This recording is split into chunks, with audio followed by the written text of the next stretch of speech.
Well, good afternoon, everybody. On behalf of the Buckeye Association of School Administrators and the Ohio School Boards Association, I want to thank you to welcome you to each of you to this town meeting today.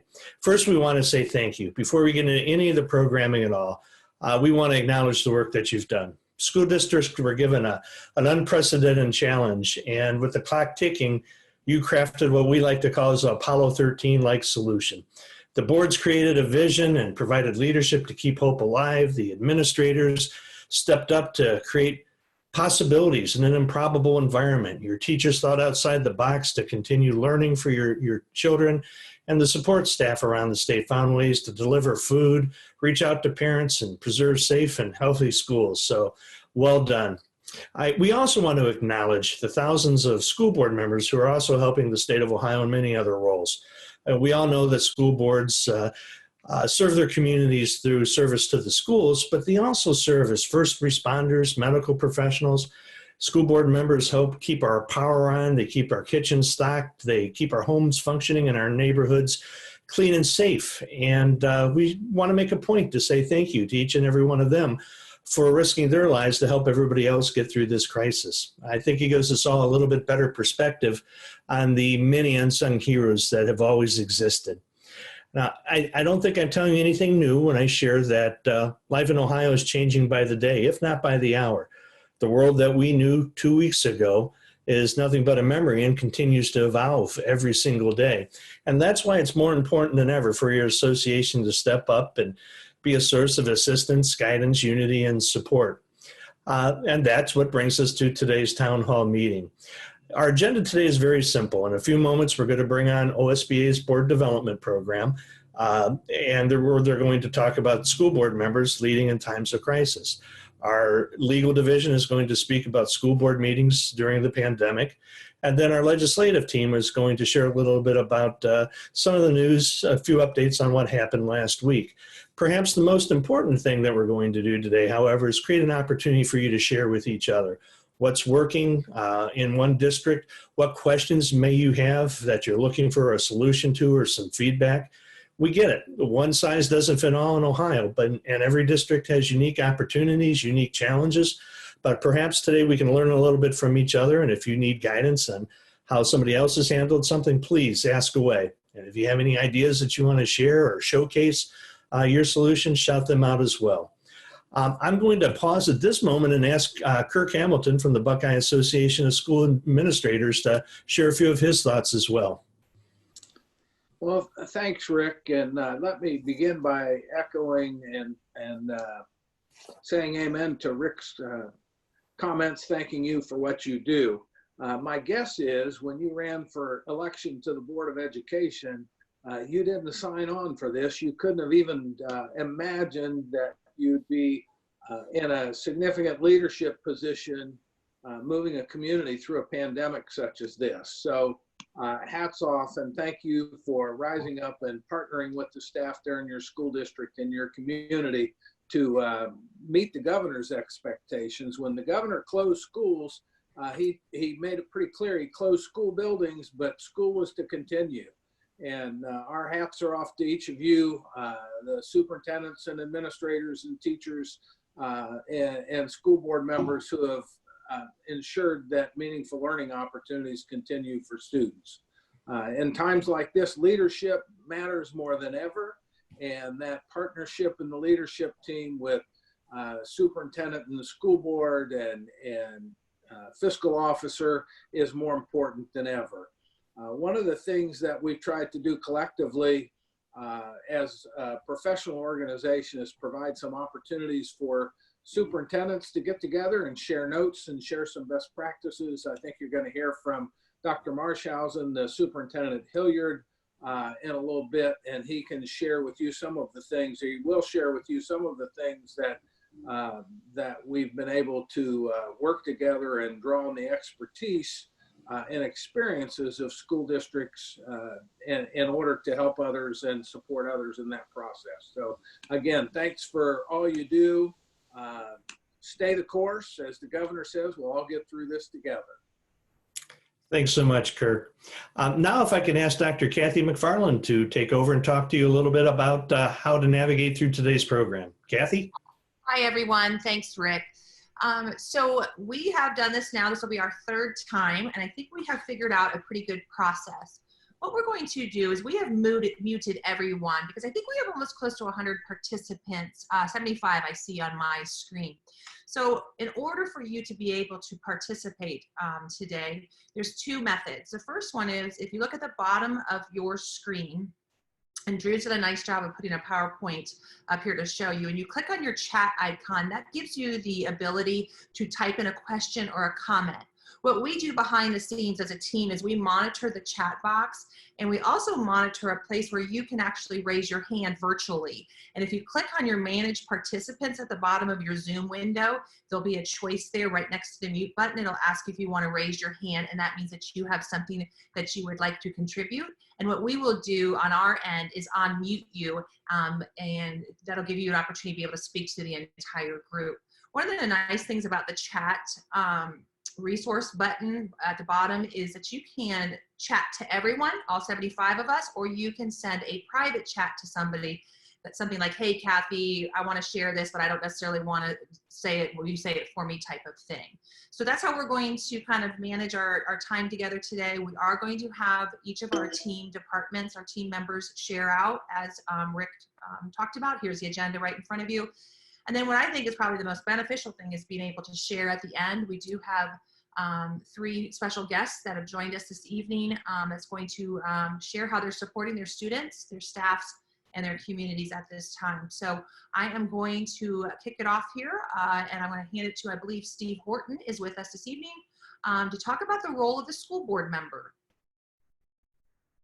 Thank you, Kathy. I appreciate that. And welcome, everybody. We're so glad that you've joined us here today. And we realize as I was thinking about this morning as I got myself up and brought myself downstairs to my new place of work and realized that as much as I don't like it, that there is a new routine that I'm living. And I'm sure all of you are settling into that same routine. And along with that are all the many stresses of going through this crisis together, whether you're a parent or whether you're a local business person or a first responder or an essential employee and you're out there every day, you know, whatever those situations are that we're all dealing with. But on top of all that, you're board members. And as dedicated board members, you're concerned about what is happening in your district and community and how do you effectively lead forward in a time that none of us have ever experienced before. So we wanted to share with you just a few thoughts about what you can do as a board member to best work and lead forward through all of this. And one of the things that we want to talk about is just really staying informed. Make it your daily routine as part of your routine to check in with the governor's daily press conferences and find out what is happening there. Go to your trusted sources of information on a regular basis, whether that's hopefully OSBA or BASA or the other organizations that are putting information out there for you to help understand, as Rick already pointed out, what's changing seemingly by the hour in our state, so that you are up to date with all the laws and the guidelines and legislation as the affected work that's happening in your district.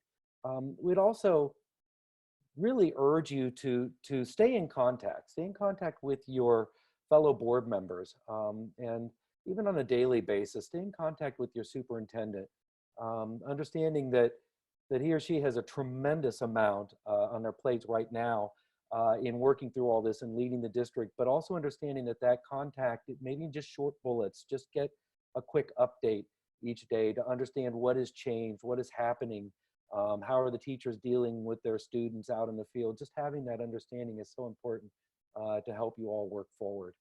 Change, next slide, please. We hope that all of you through this will also, maybe more than ever, really be conscious of the chain of command. This is an important time to allow your superintendent to lead. Just remember that your superintendent has so many people, teachers and administrators, parents, other people in the community that are looking to your superintendent as a source of leadership and to understand what needs to come next and what needs to happen. So staying in touch, but allowing your superintendent to do that work is so vitally important. And to really respect the communication pipeline between you and your colleagues, between you and your superintendent, and to understand that chain of command, as people come to you with questions, it's so important for you to make sure that they are getting in touch with the people who can help them most. We also want you to consider that your community needs reassurance. Now more than ever, they need to know that your district, while the buildings are closed, are still in business, that your teachers are working with the students, and that your district is working within your community to be there as a source of guidance and support. Just remember that all of that information going out is reassuring. As we get robocalls from our local district, emails from teachers and our school principal, where my daughter is attending, those are all reassurances that indeed the district is working on our behalf and working to support our children. And that it's really important now to share the successes that are happening, share that work that's happening, so that people realize that the board is continuing to do its work, that the district is continuing to work, and to be there as that constant source of the community that they really have always been, but now more so than ever. You know, we hope that you will really work to get that message out there. Use your website as your billboard. Make sure that as your district is moving forward, as new things are happening and new information needs to get out there, that it is getting on your website and that people are learning about this. Again, you know, for us locally, the robocalls we've gotten have been so helpful for us, and that the information that's on that local website is there, and we know that we can go to that as a source. So making sure that that moves forward is crucial to the work that goes forward, and probably communication is key more than anything else right now. Communication among you and your board colleagues, you and your district leaders, your superintendent and treasurer, that you are constantly staying in contact with each other and keeping each other updated, and that you're sharing what's happening in your community as well as learning what's happening in the district is really critical to your success as you move forward. And we hope that you'll continue to use us as a resource. Reach out to us when you have questions or needs. We are here and want to make sure that you know that we are here to support you in any way that we possibly can, by any means possible in our new virtual world. So we hope that you will all be able to continue and move forward, and that you'll also use that hashtag that we're all using to keep people informed of what's happening, that hashtag Ohio Remote Learning. That is a tremendous source of information for everybody. And I know that all of you as board members have questions about how do you continue your work just as a board together, just those fundamental responsibilities you have to meet and to discuss and work on the board business that needs to be taken care of. And so now to share more with you about that is Sarah Clark from our legal division. Thanks, Steve. It's good to see so many of you and talk to you over this virtual mode here. So this is by far the topic of board meetings during the pandemic, is by far the topic that we've gotten the most questions on our legal hotline. So happy to have some conversation around this piece. And if you have questions, certainly use the chat box on the screen in front of you there. So as all of you know, the governor and the director of health have issued orders encouraging and in some cases requiring people to stay at home or maintain social distancing. And so we've gotten a lot of questions about how boards can comply with these orders while still complying with Open Meetings Act. And the governor actually answered this question, made it a little bit more definitive for districts last week. The General Assembly passed and the governor signed House Bill 197, which is the emergency legislation that is designed to address a lot of these issues that are related to the pandemic. And Section 12 of that legislation allows boards of education to hold virtual meetings. It allows board members who attend those meetings to be counted for quorum purposes. It allows them to vote and for their vote to be counted. And it clearly states that any action that's taken by the board during one of these virtual meetings has the same effect as if it was taken in person. And on the next slide, we're going to talk through some of the practical implications of what that means for your board. So one of the questions that we've been getting is, what are the different methods of meeting by virtual or hosting a virtual meeting?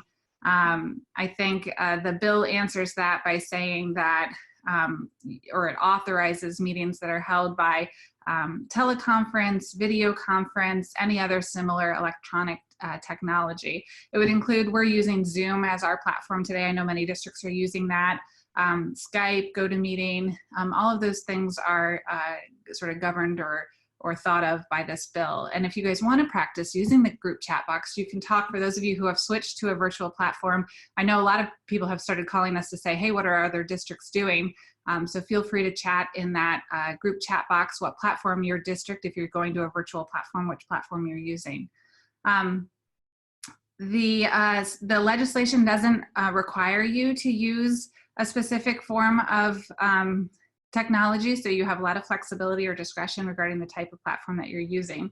I do know that MC, OECN, and your local ITCs are making available Zoom for a reduced price. So if you are a district that hasn't chosen a platform yet and you're looking for one, Zoom is available for $5 a license. That expires June 30th, but you can reach out to your ITCs or OSBA if you need any assistance in acquiring a Zoom license. Just let us know. The second thing I wanted to talk about is noticing the meeting.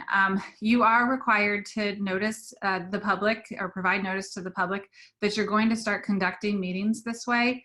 That notice has to go out at least 24 hours in advance of the meeting and needs to include the time, location, and the manner by which the meeting will be conducted. From a practical standpoint, I would also include the type of technology that will be used. So for example, Zoom or Skype or GoToMeeting, whatever the platform is that you're selecting, as well as the meeting ID or the web link through which the public can access the meeting. You have the ability still to hold an emergency meeting. And in those cases, you just need to immediately notify those who have requested notification. The next topic, and this is probably the question that I've already seen it come in here, public access, public participation. So the board is still required to make those meetings, the virtual meetings, open to the public. The public has to be able to observe and hear the discussions and deliberations of all the members of the school board. And the bill suggests that a few of the different ways to do this are to live stream the meeting by means of the internet, local radio, television, cable, public access channels, call-in information for a teleconference, or by means of any other similar electronic technology. The Open Meetings Act does not require the board to provide the public with an opportunity to comment at its meetings. It only guarantees the right to observe a meeting. However, I don't know of a single school district that hasn't adopted some sort of public participation policy. And so you'll want to review carefully those board policies to see whether you're able to comply with everything that's outlined in those public participation policies on the technology platform that you've selected. So for example, the one that we're using today allows you to unmute people to allow them to participate. Some video conference call software like this one allows you to offer a chat function that allows the board to receive written comments that are submitted by the public. I think a couple of other districts are considering setting up these alternative methods for providing the opportunity to comment. You know, they are setting up a dedicated voicemail box or an email address where people could submit comments prior to the meeting, and then those are read by a board member or an administrator at the meeting. So, you know, read through your policies. I know that there are some that also require members of the public to sign up in advance. Can you figure out a way to do that on the platform that you're using? If you can't comply with any requirements on the new platform, work with your legal counsel, and you may need to amend or suspend some of those policies during the pandemic. The next question I want to talk about deals with executive session. So this is something that you'll need to consider and sort of think through logistically prior to your meetings. The platform, I know, example, Zoom offers breakout rooms. I think that there's some of the other platforms offer those as well, which are separate conference areas where you can actually remove or sort of invite a certain number of people to those breakout rooms. And so they're accessible only to certain people. Once that executive session is over, then they leave the breakout room and return to the main meeting session. Think through that logistically, because if you are a board that maybe isn't as tech savvy as some others, you'll want to make sure that you're inviting somebody to facilitate that. And then that person obviously is going to be in the chat room with you. So think through that. I know that there are some law firms who are actually offering to facilitate that on behalf of boards, so that you know, there's an attorney-client relationship there, and so they don't disclose the information. But you know, sit down and think through some of those issues with your IT department and your board counsel. They might be able to recommend how to proceed both from a logistical and a legal perspective for your specific needs. Other requirements, don't forget, under the Open Meetings Act, you're still required to keep full and accurate minutes of your meeting, and that those minutes have to be promptly prepared, filed, and maintained. Most platforms allow boards to record their meetings. Keep in mind that if those meetings are recorded, those recordings will likely meet the definition of a public record and should be maintained in accordance with the district's records retention schedule. And then my last comment, and we'll answer questions at the end here, but keep in mind that this is only authorizing, the language in the bill is only authorizing virtual meetings. That language is only in temporary law. So it's only covering those meetings that are during the period of the declared emergency through December 1st, 2020. So additional action is going to need to be taken by the General Assembly to extend the board's ability to hold virtual meetings after that date. And I think we'll turn it over to legislation and then come back and answer all these questions at the end of the meeting. Yeah, before Sarah's hands it off, I want to make sure, I don't want to assume that everyone is following the chat questions on the side. I'm not sure if everyone knows how to chat, but we'll give Sarah some time to go through some of the questions that have been posted. And at the end, she'll make sure that they are all answered and repeated, just in case you don't get to see them. So thank you, Sarah, and we're off to legislation. Good afternoon. I'm Nicole Piscatani in the Legislative Service Division. I'm sure my daily schedule at 2, as well as many of yours, is watching Governor DeWine and his 2 o'clock press conference with Lieutenant Governor Husted, as well as Ohio Department Health Director, Dr. Amy Acton. If you aren't tuning in, I would highly suggest that you do. It's a great source of information on what's going on around the state, in both updates in state government as well as directives for citizens and businesses. Dr. Acton also does a really, really great job of just giving public health information. You kind of get a little health 101 class every single day. So I suggest tuning in if you are able to do so. As many of you know, Governor DeWine on Monday extended the school closure and remote learning until May 1st. Fortunately, the Ohio General Assembly recently addressed many of the questions and concerns districts raised during the first order of school closure. So with the extension of the school closure, the flexibility afforded the schools by the legislature was much needed and timely. Now, having said that, there are many issues that were not addressed, and we are keeping a list that we are in constant discussion with the Ohio Department of Education, the governor's office, and the legislature. If you have, this is my ask to you, if you have any questions, concerns, issues, please reach out to us so that we can incorporate those on our list and reach out. With that being said, we actually have a weekly call with the state superintendent senior staff at ODE, as well as representatives from the governor's office, and they have provided a lot of guidance and have been very receptive and helpful as we've been going through this. I know some of you were probably participated with us last Friday. The lobbyists from OSBA, VASA, and OASBO hosted a webinar on House Bill 197, which was signed into law by the governor last week. That webinar went into detail on House Bill 197 and covered many education-related issues. If you did not get a chance to participate in that webinar, there's a link to that webinar that Drew has on the PowerPoint. You can also find that link to the webinar on the coronavirus webpage that on OSBA's website. I'm not going to cover every issue that House Bill 197 went into, but I'm going to try to hit some of the highlights, the big ones. For testing, all tests have been waived for the 1920 school year. Report cards, no report cards will be issued for the 1920 school year. In terms of graduation, for seniors who are on track to graduate, they will do so. And for seniors who had not satisfied state graduation requirements as of March 14th. They are considered eligible for a high school diploma, provided their principal, teacher, and counselor determine they have satisfied the school's curriculum requirements. Diplomas may also be granted until September 30th of the following school year. Other classes, so the class of 21-22, those are still unresolved issues. There will need to be legislative action to handle how we're going to work through that. OD informed us on Monday that guidance documents are constantly being released. You might see them every day. They're going into more and more details about graduation testing and questions to come. In terms of OTES 2.0, so originally there was a July 1st deadline to adopt the policies. That's being delayed until September 1st. Additionally, boards can choose to delay to the 21-22 school year using that new OTES 2.0 framework.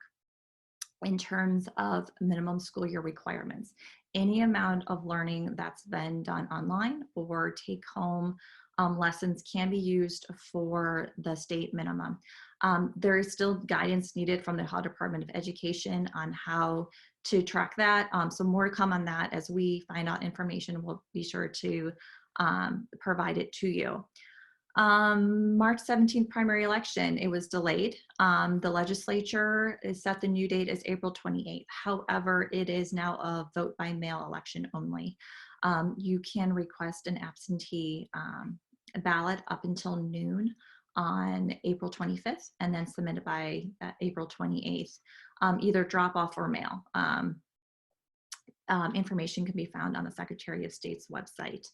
Ed Choice vouchers, it has been an issue, a big issue for us for the past couple months. No long-term deal was made due to the issue. However, they're freezing the buildings using the 1920 school list. So the only new vouchers that will be granted are those who were eligible under the 1920 school year. Legislature, Speaker Householder has directed his staff to work from home until May 4th. They are not slated to be in session in the month of April. The Senate, we have not heard if they're what they're doing with their staff yet, but I'm sure they will follow suit with what the House is doing.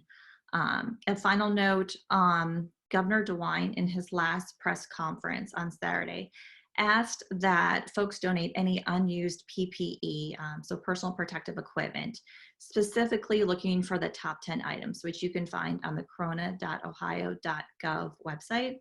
The main in-need items are gloves, surgical mask, and N95 masks that many districts have on hand and could donate to the effort. If you can, there is an email to send that to. It is together@governor.ohio.gov.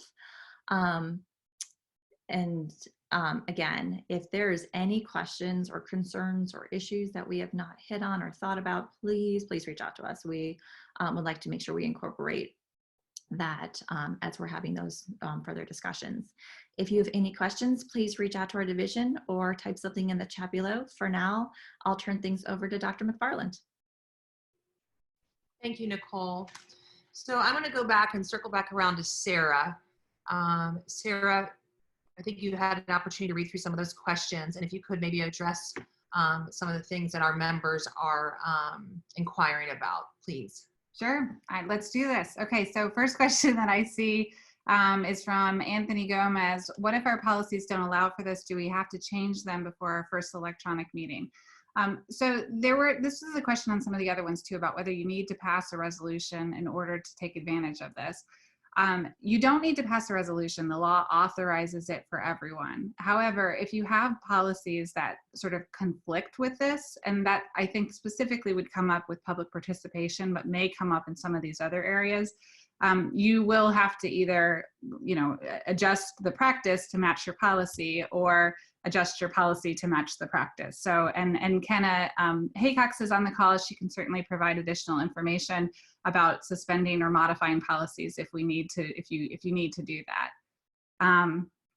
The next question is about the 40-minute license. It looks like Drew has answered that question. It's unlimited if you're using the Pro, I think, and it includes up to the 300. That's the one that the OECN is offering.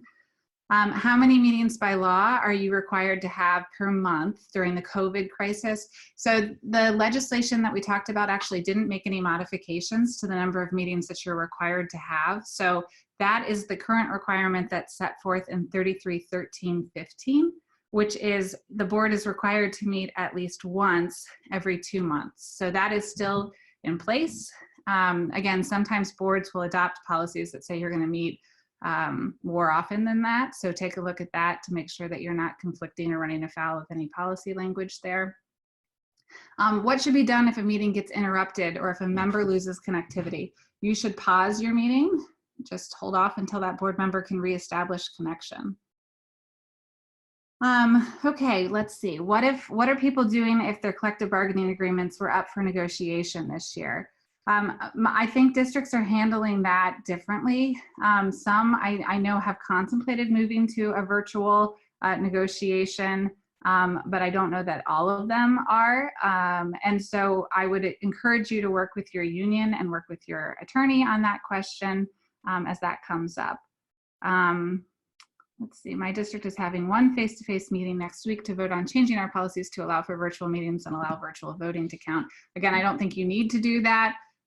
But if your district attorney is telling you to do that, or if your board has policies that need to change, then you could certainly do that. Can you have a separate meeting for executive session, i.e. close the open meeting and then open another meeting? So you want to be careful about doing this. And the reason for that is that you have noticed one meeting. And so if you have a separate meeting that now you're opening for the sole purpose of having an executive session, you have now created 2 meetings. So if your platform doesn't allow for that, the meeting that we talked about, the Zoom, the breakout sessions are actually sort of a subset of your initial meeting. But I think if you're closing down one meeting and then opening up another meeting to have your executive session, somebody might challenge that and say that you now have 2 meetings going on as opposed to 1. So if that's the only option, you don't have a sort of subset option like the one that we just talked about, using a breakout room or something like that, I would work through that with your board counsel and get their recommendation for how you notice that or how you structure that so that you're not running afoul of the Open Meetings Act. Looks like there is a comment about the ITCs. It says they've been great at providing pro licenses to school districts. We had a Zoom chat with tech directors this morning. I'm confident that every ITC can provide help. I've heard that as well. So ESCs can provide assistance in smaller districts as well. Let's see. Okay, next question is about, this isn't related to Open Meetings Act, but a question about using Zoom to advise students from an academic or a financial aid standpoint. Those discussions are not secure. Are the Zoom breakout rooms secure? So great question. There's been a lot of conversations about which platforms are FERPA compliant, and we could probably spend an entire webinar talking about that issue. The student, I gotta remember the acronym, it's SPPO, Privacy Protection Office, I believe it's a federal office, has issued some guidance with for school districts talking about the security of different platforms and what districts should sort of look through in picking a platform and working with student data. So check that out if you need. If somebody else answers questions, we can post that, or maybe somebody from our team can post that as well. It is a great resource, and they've done a webinar, actually, I think on Monday, they hosted a webinar that answered that question specifically, sort of talked through that. The Zoom breakout rooms, there are protections and sort of things that you can do to make those a little bit more secure. You can require passcodes, you can require you know, different levels of, you can lock the rooms, I think, after you're in them. So there are things that you can do. I'm sure that many of you have seen articles that have sort of talked about groups and individuals sort of hacking into those, but there are some protections that you can take to reduce the likelihood that that would happen. Kathy has provided some feedback that says we had 2 Zoom meetings this past Monday, one for the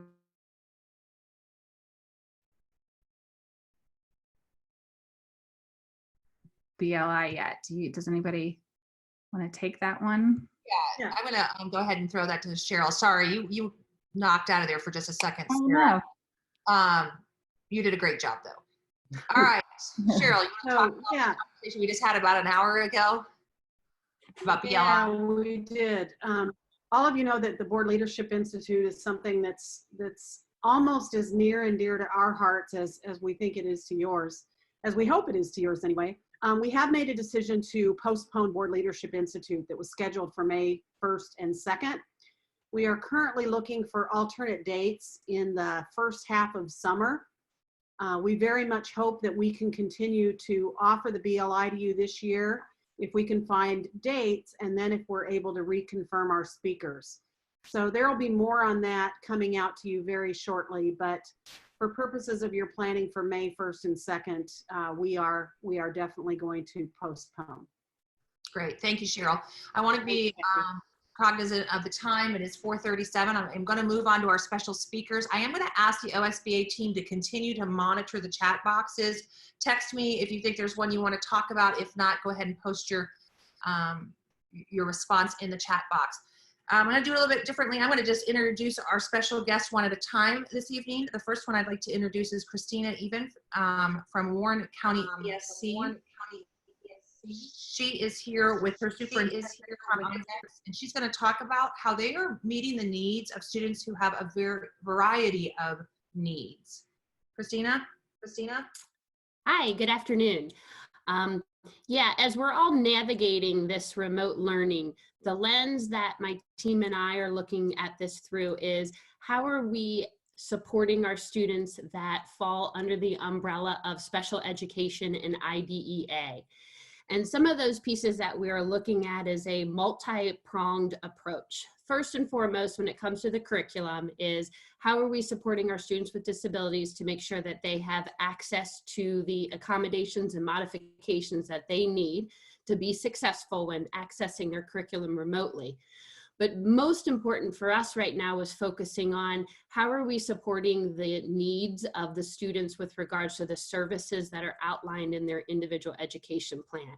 Because by law, federally and state, we still need to make sure that those students are receiving those services to the best of our ability as educators and related service providers. And so some of the pieces that we are looking through is how are we helping our families set up a learning environment at home that helps our students be successful? And some of those include a lot of the kiddos that we as an educational service center provide programming for have intense needs when it comes to social emotional learning and behavior. And so we're working with our families on how are you setting up the environment so that if your child is becoming escalated and needing some support and calming down, what are things in your home that they can utilize to self-calm, whether it be, you know, doing some jumping jacks, getting under a blanket, getting in a tent, things of that nature, helping our parents set up that environment so that they're child can be successful as they're trying to navigate the curriculum virtually on top of that. The other big piece that we are focusing on is making sure that our related services, so our speech therapists, occupational therapists, physical therapists, mental health therapists, are getting with families in a one-on-one, whether it be phone call if possible, or Zoom, so that they can help to support their child as we are delivering services. It's a stressful time for everyone, and our students that are most impacted when it comes to a special ed standpoint, this hiccup in their routine and this new norm from them is especially difficult. So we're really relying on our services and our teachers to help make that connection for families, to make sure that we're hitting, you know, not only those academic needs, but those social emotional needs. And so what I'm going to do, definitely like I did last night, is put my email information in the chat box if anyone had any questions about how their district is helping to support those students with disabilities and making sure that they're still meeting the federal requirements of IDEA during this remote learning time. I can definitely be available for any questions if anyone had anything. Perfect. Thank you, Christine, so very much. I'm going to circle back to our chat box. We've had quite a few questions about teacher evaluations, superintendent and treasurer evaluations, and I'm going to have Kenna speak to that. She's in our policy department. So Kenna? Yeah, thanks, Kathy. So just want to touch base real quick. I think that link that I sent in the chat box on educator evaluation systems specifically should answer a lot of the questions. But there were a couple provisions, one allowing the OTES 2.0 policy adoption to be delayed. What's important to know is that even if you are going to delay implementing it, you are still required to have the policy in place no later than September 1 of this year. So that's just something to be aware of, a little bit of a distinction there that we've had some confusion on. And OSBA will work to get that policy out to you. As you know, the state board just came up with that.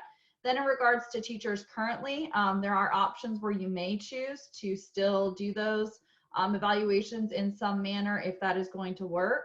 But essentially they are giving you the option to not complete those evaluations this year. And so going to that link should answer your specific questions. And then obviously you will need to work closely to review your current negotiated agreement as well, as far as some of that, how that follows down into contracts, for example, because there are some provisions specific to contract notice and renewal timelines as well.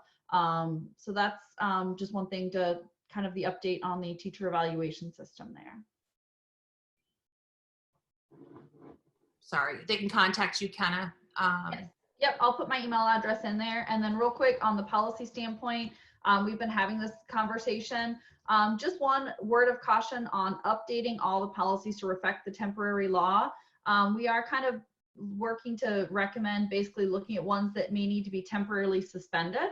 Part of that is if you change it now to say everybody can participate electronically and then you forget to change it back when that temporary law is gone, you could have some potential considerations for following non-compliant policies once again. So just a consideration with that for how to manage that. If you have questions on policy and how to manage them, I'm putting my email address in the chat box there. Thank you.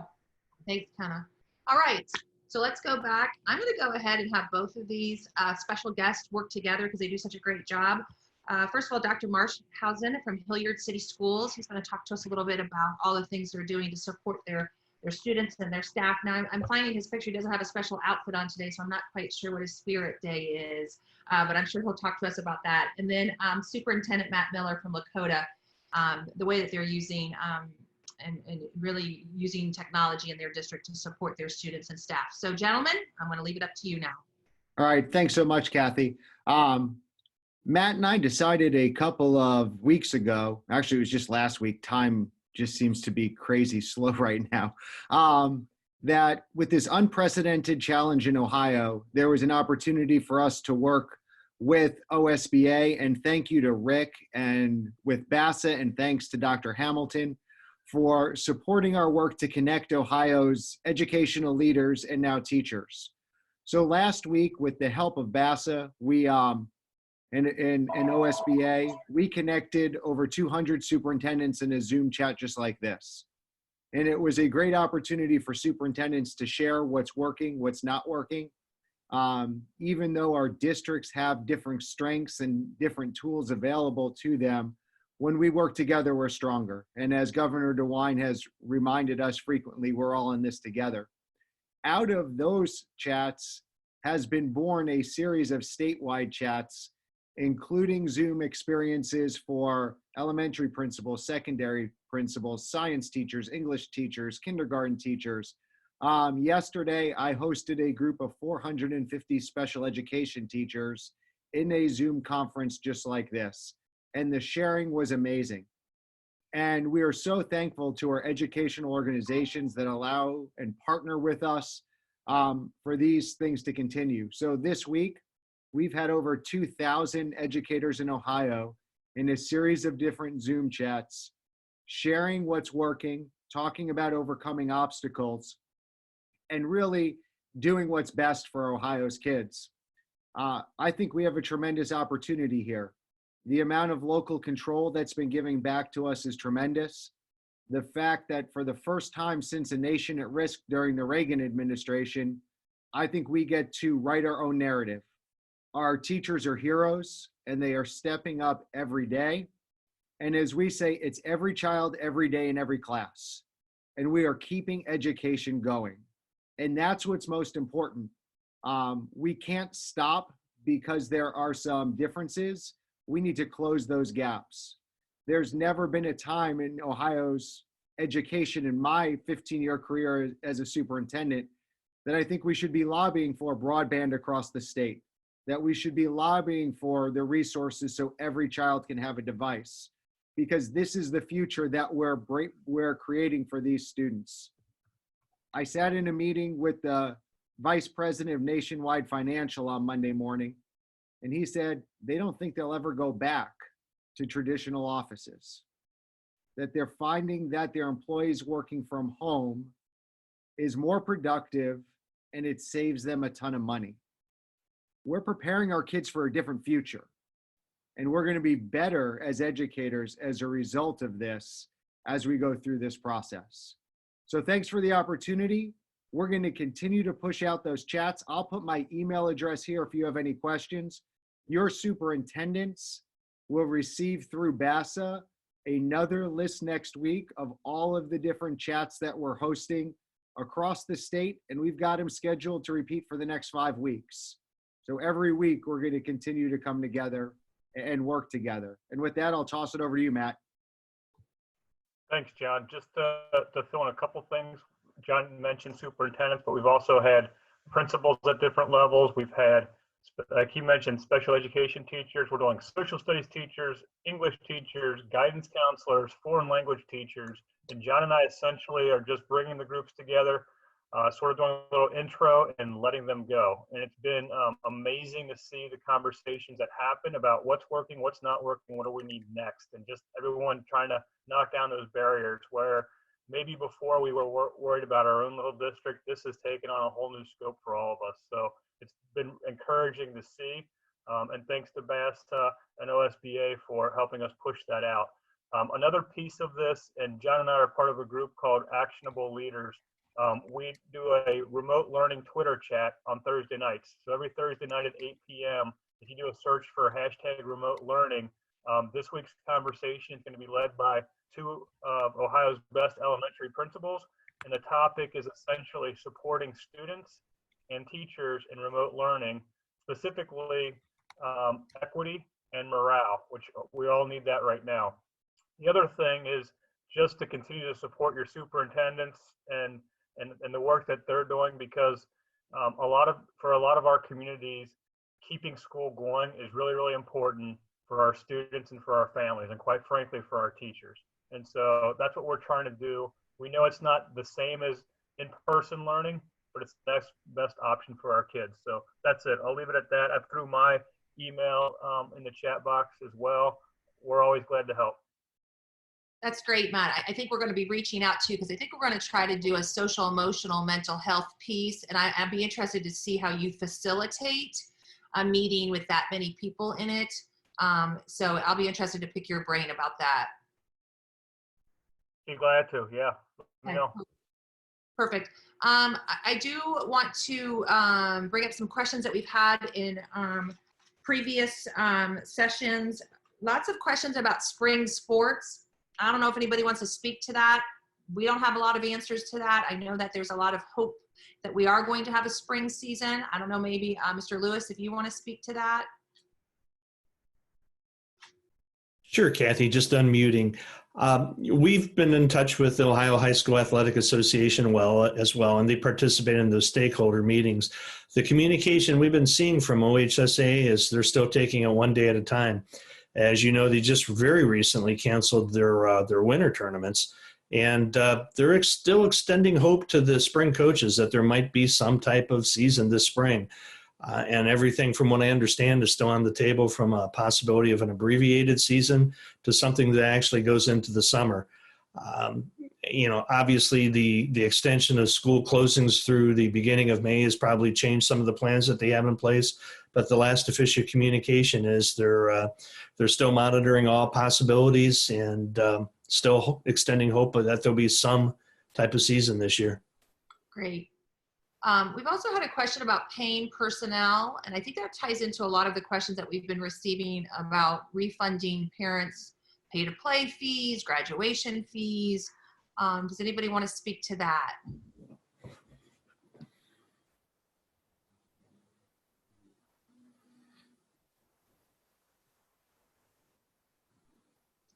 This would be a good time if you want to raise your hand to use that manage participants box and raise your hand if you want to talk about that. Yeah, this issue clearly is not a one-size-fits-all, and we understand each community, each board is making that the decision based on their community's expectations. We're just very curious what you all are doing on that.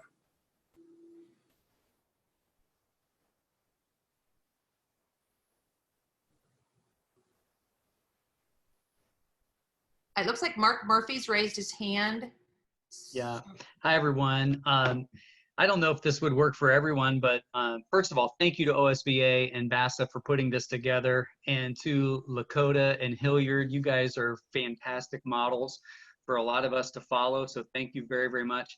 As far as paying personnel, that's one of the things that it's been on my heart, because I know as superintendents and school board leaders, we're very cognizant of how we're spending taxpayer dollars, and we're paying people essentially, especially on the classified side of things, potentially to not be working as normally as they would be. So we've just we've tried to take a proactive but yet very flexible approach to that with some accountability. So everyone is still, if they can do work remotely, they're still working remotely and tackling projects. But we have reduced the time that we're asking people to be, our classified staff to be on site, like custodians and those kinds of things. And then we're incorporating aides and cooks and bus drivers into the meal delivery. So, we are still, obviously we're still paying people for working and potentially working a bit less or differently than what they normally do. But that's been our approach. Thank you, Mark. Mm-hmm. As far as fees, I think right now it's still a local decision. I know I got a nice email from OU yesterday saying that they would be refunding some of my son's money since he won't be living or eating there for the rest of the semester. So I think like the universities are doing, I think each school district right now are trying to make the best decisions for their communities and their students. All right, we're at 4:53. First of all, I want to make a big shout out to our guests for joining us and sharing. They've been with us every evening, so thank you guys and Christina for sharing what you're doing in your districts. It really is helpful. We will continue to monitor the chat box. If you have questions, you're always welcome to email us. And at this time, I'm going to give you one more message. Make sure you're staying healthy. Try to enjoy the time with your family. And I'm going to hand it back over to Mr. Lewis. Thanks, Kathy. I also want to thank everybody here today. First, for those who participated, thank you for your time. We understand, we recognize that you're busier than ever, and it means a great deal to us personally that you took time out of your busy day to join us. we hope we repaid that investment by having you walk home or go home today a little bit more informed, or perhaps making new contacts that you didn't have before, or learning what some of your colleagues are doing. And if that was the case, then it was certainly all worthwhile. I also want to assure you, like you, our physical offices are closed, but the work continues. All of our staff continues to deliver the services that you're expecting. And I think you should just need to know that especially the legislative team, the legal team in particular, have been probably more hammered than ever, and they're continuing to work very hard on your behalf. I hope you use our website. There's a link right in the middle of the front page. You can't miss it, and it'll take you to a number of resources that Jeff Chambers has set up. There's links to what every ESC in the state is doing. There are links to videos and webinars. There are links to information we're getting from the governor's office, the Department of Ed, the National School Boards Association, the U.S. Department of Education. Just tons of resources there for you, and I hope you'll take full advantage of that. Kathy said it before, there's not a statute of limitations for your questions. So whatever you may have, whether it's for our legal division, our board development team, or anybody else that didn't participate today, transportation, communication, anybody, just reach out to us, call the same OSBA number that you always would, and we'll get those calls transferred to the right people, especially in the legislative arena as you navigate your way through this new world. If you're finding that you need some additional flexibility in areas that haven't been addressed in 197, let our legislative team know, and they'll certainly add it to the list of things that we share with the Department of Ed every Monday afternoon. You know, this experience, the town hall meeting electronically, was new for us. This year, our third, so we're working on some of the bugs, but we welcome any feedback you can give us. If it worked well, we'd love to know, but more importantly, if it didn't work, let us know what we could have done to have made it more valuable for each of you. And I'll close by again offering my thanks to the guests who made a point and are stopping in on all 5 of the regions. The school districts of Lakota, Hilliard, and the ESC of Warren County have been just super to share their perspective, their insights. So to John, Matt, and Christine, and thank you so much for being part of this. And in closing, thank you, each and every one of you, for what you do in your communities and what you're doing for the state of Ohio. We're very, very grateful for your dedication. With that, I think we're adjourned. We're going to get out of here as promised by 5 o'clock, and I'll echo Kathy's comments. Be safe and be well, and keep in touch. Thank you, everybody.